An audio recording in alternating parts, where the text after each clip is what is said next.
It's been a week since the federal Liberal government introduced their long-awaited gun control bill.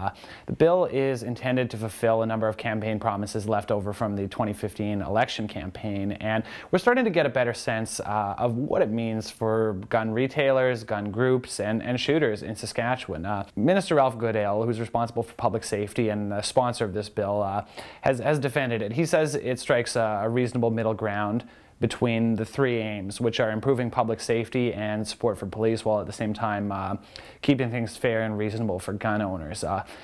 What I'm hearing from different groups in Saskatchewan, though, that's shooting sports groups, gun dealers, and others, is that the bill doesn't really seem to do as much as they'd like to improve public safety, and they see it as more of just a hassle. There are a few provisions in there everybody seems to be more or less behind. One of those is expanding background checks.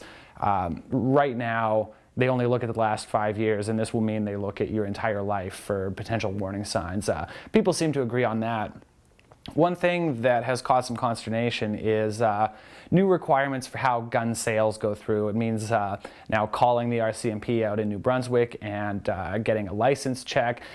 Business owners say that this is just a hassle for their business, it's going to bog things down, while other groups say that it doesn't really address the fact that criminals aren't going to be going through these processes to get guns. So there's some concern there. Meanwhile, one of the sort of most prominent gun advocacy groups in the province, Farmers with Firearms, also takes more or less the same position, and they've started selling signs that you can put on a fence post. They say no trespassing, these premises monitored by Farmers with Firearms. At this point, they're still concerned about rural crime. It's been a big issue.